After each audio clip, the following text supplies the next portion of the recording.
Today we'll be talking about a trailer, an English dub, interviews, tech demos, SIDS, Titans, Towns, and Trains, oh my! But Jump Fest has only been over for a couple of days, and if history repeats itself, there will be more interviews and information released in the coming weeks. In order to ensure that this video doesn't become outdated as soon as it goes up, I'll be putting this blue box in the corner. When and if there are any updates to the topics I'm discussing, I'll add annotations correcting and or elaborating upon the information we're covering today. So, if you don't have annotations on, turn them on. I promise there won't be any pointless annoying ones. Alright, so the Jump Festa trailer. It's pretty self-explanatory this time around. We do see some more combat against new types of enemies, who appear to wear green masks to intimidate their opponents in battle, so that's cool. For the most part, we've only seen monsters and soldiers with guns, but here we're seeing soldiers with melee weapons and a lot of them. Fortunately, these guys don't seem to attend the video game school of attacking the hero one at a time. Some of them are still hanging back, but I'm willing to bet that's because they messed with the AI since they were recording this for the trailer. Maybe not. Maybe the AI is just really stupid? Actually, I think some of these guys might have guns too. I see shots being fired during this, but where are the guns coming from? Oh wait, I think I see this guy drawing a gun or something. Wait. What? What? It's a robot. Yeah, look at this. These guys are popping and locking, and Iron Man guns are sliding out of their limbs. Here I was thinking they were all just super resilient to pain and they weren't reacting when they got hit. But now that I'm looking at it, that isn't armor, they've just got metal joints. Okay, so, people complaining about the game being too realistic? What else do you want? We've got mass-produced melee-centric battle droids dressed like medieval soldiers. I think we can officially place this game in the realm of fantasy. We can also see Noctis parrying an enemy attack in this trailer. If you play the game just holding down the attack button, you won't be able to parry anything. You'll have to press it with precise timing and attack at the exact same time that your opponents attack. We don't see any magic in the trailer, and Director Tabata addressed this, explaining that while the magic is functional, the actual appearance and graphics for most of the magic effects haven't been finished yet. So, straight up confession that they aren't showing something because it looks rough right now. That's pretty humble for a guy working at Square Enix, where graphical superiority is more important than breathing air. We also get a good look at a town. Tabata says they're working on making the entire world seamless, including the transition from fields to towns, but they might need to load for some larger areas. After the trailer premiered, there was actually a demo of the town shown, and once again, the fact that they're straight up showing in-development space is pretty cool. Oh, also, the town is shown from the perspective of a dog. I'm not joking. The characters just walk up to a dog and then, bam, a dog cam. I think Hideo Kojima might be secretly directing this game. Tabata said that the dog camera isn't actually a feature in the game, it's just something they did for the stage demonstration, but he did add that if enough people were interested, they might add it into the game. But anyway, the town itself. There are conflicting translations as to what the town's name is, but the one I've seen most frequently is Lestrog, so I'm gonna go with that. Lestrog is in the Diskai region, as in the space that will be partially featured in the demo that will be packaged with Final Fantasy Type O. The town won't be in the demo though, as the demo will only feature about 10% of the total Diskai region. Unlike the two major cities that we've seen so far, with one being Accordo and the other being Insomnia, Lestrog is just a normal town. The town is supposedly pretty big, but it's not one of the biggest in the game. Some of the NPCs here are apparently suffering from rigor mortis and involuntary muscle spasms at the exact same time, but other than that, the civilians look pretty good. If nothing else, they're dressed about 10 times more sensibly than anybody in Final Fantasy X. Like I said before, the town is quite clearly still in development, as evidenced not only by the wireframe buildings,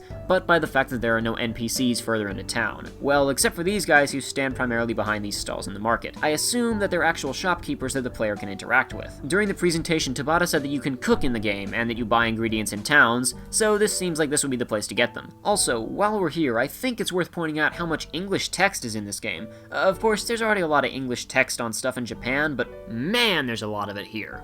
The game is using a lot of really funky font, but everything from the signs along the road to the signs fashioned to the food stalls feature English writing. Apparently, this stall serves the freshest fish from...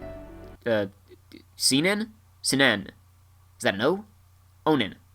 Onem? In other news, I really like this town, at least from a design standpoint. I like the primary color pipes that run all over the entire town. It reminds me of the starkness of the color palette in Mirror's Edge, except it somehow manages to be grimier than Mirror's Edge and also more colorful at the same time. Speaking of being grimy, it looks like Lestrog has seen some rough times. Not only is there obvious wear and tear on the buildings as we go deeper into town, but we actually see a couple of boarded up windows. The only part of town that appears to be in really good condition right now is along the road coming into town. There's also this huge structure behind the town. No clue what it is, but Tabata said that the location is important to the game. It seems to be in much better condition than most of the actual town, but we can still see some damage here and there. I'm mentioned cooking a moment ago, so I guess I'll just go ahead and give more details on the cooking and camping. There had been some confusion before, and we all thought that if you skipped sleeping too many nights in a row, you'd get hit with debuffs. It's actually the other way around. By sleeping and eating, you gain temporary buffs for your party. So skipping sleep won't necessarily hurt you, you'll just be missing out on cheap buffs. It had also been mentioned before that sleeping was related to leveling up, and that's been clarified too. You'll gain experience points by beating enemies like you'd expect to,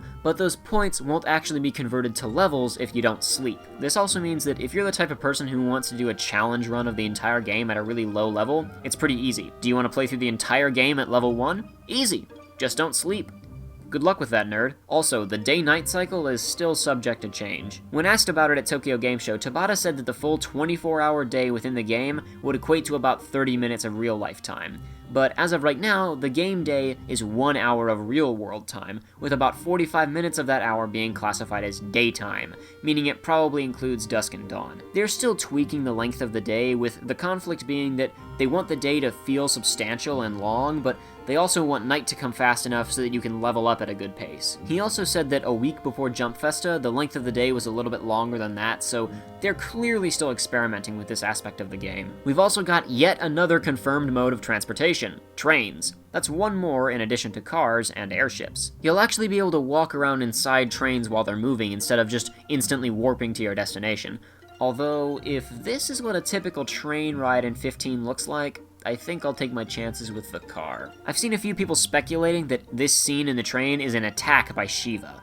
I'd say that there's no evidence for that, but then again, this game clearly enjoys large-scale set-piece battles against summons. Remember Leviathan from the E3 2013 trailer? Well, we've got another one, and this time around it's Titan. Titan is apparently channeling his inner Atlas on this one, supporting a small planet on his back, but other than that, the design is pretty recognizable. How on earth are we supposed to go about fighting him?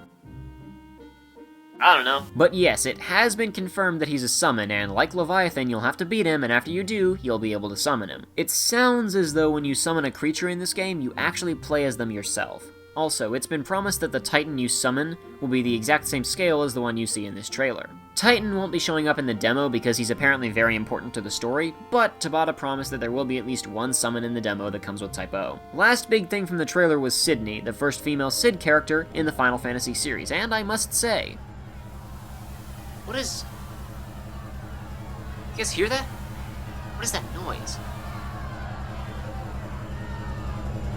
It's the fanboys! We don't know much about Sydney so far, except that she's a mechanic and she'll be working on your car throughout the game. She won't have much to do with the overall plot of the game, but she'll be important to your adventure. Also, yes, her outfit is ridiculous and impractical and goofy and stupid and overly sexualized, and what were you expecting from a game with the words Final Fantasy in the title? Oh, also, I guess it's worth mentioning, Core is still in the game. For some reason, people were freaking out and suggesting that Core was no longer in the game because he wasn't featured in the TGS footage. I'm not sure why people thought that, but he is, in fact, still in the game. Also, it's been officially confirmed that he's a guest character, and there will in fact be other guest characters to join the party throughout the game. So I think that's about everything I can get into information-wise. As I said before, there will probably be more interviews in the near future, so if any more information comes up that is unrelated to the specific topics I've covered so far, I'll add it into the box up there, starting now. Normally, I try to limit my discussion to things that we actually know, but people keep asking me to offer my opinion on just random speculation stuff, so I will now somewhat begrudgingly begin my first ever Frustrated Jacob's Super Short Speculation Surprise! I think we can now piece together the beginning of this game. We already know that the basic setup is that Lucius has the last crystal, the Empire comes to sign a peace treaty with Noctis' father, the king, they double-cross Lucius, and they steal the crystal. However, in the Tokyo Game Show trailer, the radio is talking about how the Empire is only just arriving for the peace treaty signing. So apparently Noctis and his friends are out of town and possibly heading back home before the signing starts. They get there, Noctis goes to a party celebrating the supposed ending of the Cold War, he meets Stella, the Empire attacks, Noctis and his friends fight their way out and leave the city, and then they set out to retrieve the crystal from the Empire. it appears as though the public may not be on Noctis's side. The radio report on the failed peace treaty says that the Empire succeeded in transporting the crystal, and that they're providing aid to the people living in Lucius. However, Noctis is convinced that his people are being violently occupied. I'd previously thought that the plot would center purely around getting a hold of the crystal, but apparently we now have the added objective of liberating Lucius from the Empire. It also seems to confirm that at least some of these scenes from the early trailers take place at the beginning of the game, because going back to Lucius and having a peaceful party seems like it would be kinda difficult. Of course, the rest of this stuff could be footage of liberating Lucius instead of escaping from it, but I kinda doubt that the trailers would use footage of something that happens, presumably towards the end of the game. Also, in the Japanese version of the Tokyo Game Show trailer, when the characters are talking about Luna, one of them says, "I trust she's well." But in the English version, they say, "She made it out alive?" So we can probably guess that Luna was in Insomnia at the time of the invasion and managed to escape. Oh, and since I mentioned English voice acting, we have 2 dubbed English trailers for this game now. For some reason, a bunch of people have been asking what my opinion is on the voices. I'm not really sure why, since the people responsible for casting these voice actors know much more about these characters than we do, so it's probably unfair for us to pass judgment. But I guess I can talk about them for a couple of minutes. The dub is not very good.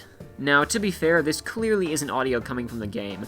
They probably got the actors into sound booths and just had them directly dub over the trailer. The audio mixing is kind of poor, so that could be impacting the perceived quality of the voice acting. Even taking that into account, I'm not a huge fan of the English voices so far. Prompto's voice is actually pretty good, which is weird because his was the voice I was most concerned about. He's got the kind of typical, just on the verge of being whiny, male anime voice in Japanese, and that usually sounds really bad when people trying to emulate it in English. Thankfully, the actor's gone for a slightly more subdued tone, which is really nice, and it seems like it'll fit the character, at least from what little we've seen. Noctis's voice is kind of deep, and he sounds older than he looks. Granted, the only moments that we actually see him dubbed in these trailers are moments when he's shouting or moments when he's talking in a super low, quiet voice, and we've seen the character has more subdued moments, so I'll wait to pass judgment on him. Gladiolus sounds like Space Marine number 4528. He has a really deep voice in the Japanese dub, but it's also really energized, and the character seems pretty energized too. But I can't really imagine this voice. Hey! Step on the gas and don't look back! Sit this one out, champ. Being used for this scene. The worst perpetrator here is Ignis. I can't tell if he's phoning it in or if it's the audio mixing, but his voice actor sounds so flat and tutorial explainer guy-like. Is that thing on fire? That thing is an astral shard. He sounds like a slightly more interested Dinklebot. Plus, this. I could do with a bath. I'm sorry, could you run that by me one more time? I could do with a bath. A bath. The bath. A bath. The bath. Yes, I do declare I could do with a good, traditional, old-fashioned bath. I don't know, it's just that every time that I watch this and listen to the audio mixing, I feel like I'm about to go fight The evil forces of Ganon. Yes, exactly. Thank you, King.